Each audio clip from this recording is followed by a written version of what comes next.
guys, welcome to Murky Waters. Today I'll be going over the action from this past Sunday and Monday's slate of games in the NFL. We'll start with the Detroit Lions picking up their very first win of the season against the Minnesota Vikings in a drama-filled game that ended with a game-winning touchdown on the very last throw of the game. This is Detroit's first win in 15 games to snap that streak. It was looking kind of grim for them. They were looking like they might not even get a win on the season. So it's odd, to beat a team like Minnesota, because Minnesota had just beaten Green Bay in their last game, and now they come out.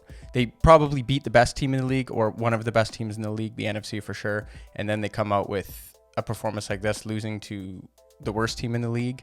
Well, maybe not roster-wise, but record-wise, definitely the worst team in the league. They did have Dalvin Cook out, but that's not the reason that they lost. They were lost because of their defense. They didn't cover properly on the last play of the game, and you just can't do that. You can't let them, on fourth down on the last play of the game, win it like that. This is Minnesota's sixth loss by 3 or less points this season, so they've been losing a lot of heartbreakers, and I think it's the third game this year that they've lost on the last play of the game, so It's just terrible. It's like you see a lot of teams that have a lot of one-score games. If they lose a lot of them one year, they usually flip the next year, and vice versa. So I do think that Minnesota will bounce back next season. I think this season is lost. I don't think they're going to catch the wild card seed in the NFC. It's too competitive.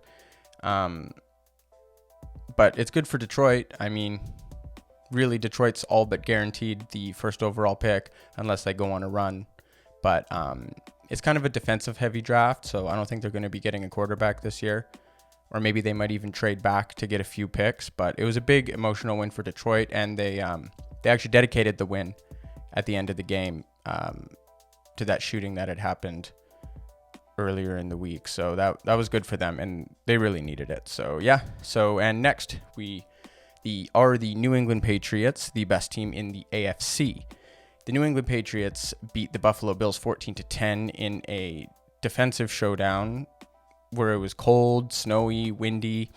It was a big matchup coming in because Buffalo had won the previous 2 meetings, both of those being last year during the Cam Newton experiment and kind of the first year of COVID, and a lot of players were sitting out. So it was kind of a weird year. So I'm not going to pay too much attention to that, but it was 2 in a row, and they were going for 3 in Buffalo. It was a big game. And the Patriots just came out, said, we're going to run the ball, and there's nothing you can do to stop us. That's exactly what they did. They just ran, and they ran, and they ran again, and they out-muscled and out-physicaled the Buffalo Bills. And that's probably one of the worst ways to lose, because when you lose to the run game, it's more of an effort thing rather than a strategy and X's and O's thing. So they just got punched in the mouth. They said, we're going to run, and there's nothing you can do about it. And they ran, and there was nothing they could do about it. Mac Jones only threw 3 passes in that game. Just 3. He completed 2 of them, and he threw 3. I'm sure he wanted to throw the ball. I heard the offensive coordinator 100% wanted to throw the ball, but the stubborn old man that is Bill Belichick said, no, we're running the football, and we're going to win that way.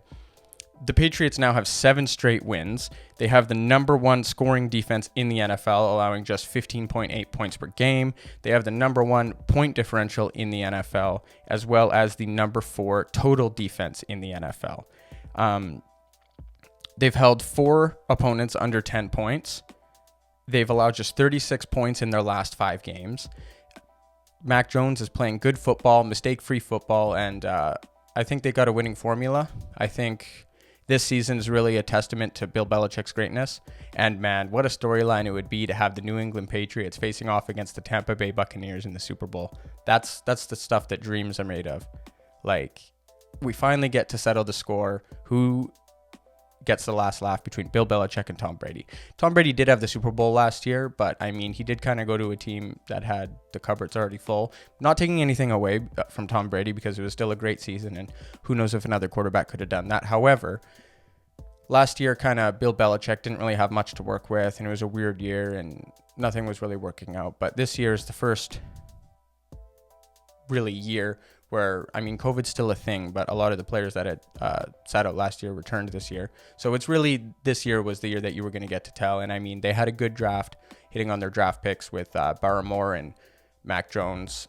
And Ramondre Stevenson has been playing excellent in that backfield in tandem with Damian Harris.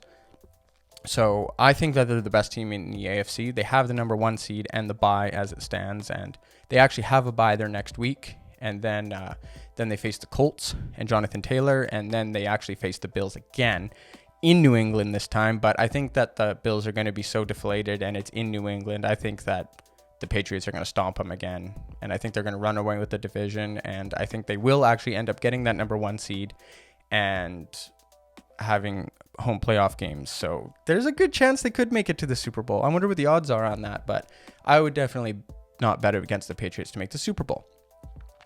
Next, we have the Miami Dolphins winning their 5th straight, and they have playoff hopes. It's very much alive in the AFC. Their defense has really stepped up during this win streak. So have their rookies in Jalen Waddle, Jalen Phillips, and Javon Holland. They've been playing great. They've been taking the ball away. Xavier Howard's been taking the ball away. Interceptions in his last 2 games. They do have a favorable schedule for the rest of the season. So I think Miami is going to end up snagging one of those wildcard seeds. And what a turnaround that would be. They started the season with a win against the Patriots. Then they proceeded to lose 7 straight, and now they've won 5 straight. So very interesting what's going on in Miami, and Tua and Jalen Waddle are kind of rekindling that Alabama magic that they had. So they're exciting to watch, and I think Miami will be okay for this season and the foreseeable future. Kansas City is on a roll, and it's not because of their offense. Their defense has been playing lights out, only allowing 1 touchdown in the last 2 games, and they've held 4 of their last 5 opponents under 10 points. After starting historically bad, that is ridiculous.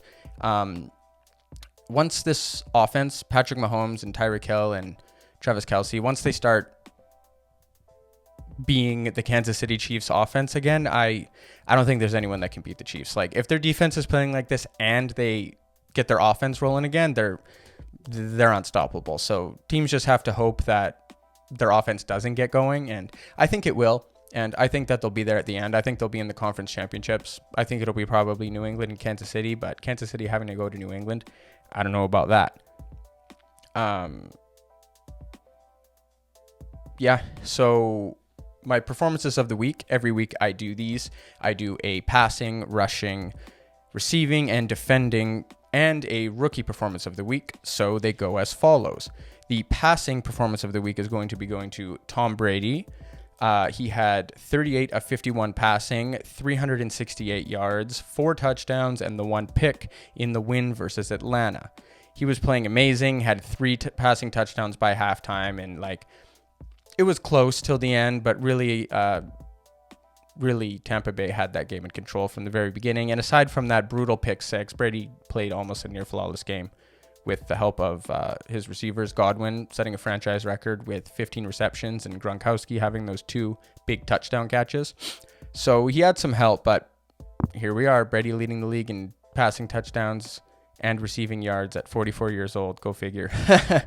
Next, we have George Kittle winning the receiving performance of the week, and he had 9 receptions for 181 yards and 2 touchdowns in a loss to my Seahawks in a losing effort, but it was still a great performance. He had that 141-yard grab where he ran the tightrope on the sideline to score for a touchdown, and that was amazing to see a guy that big be that agile.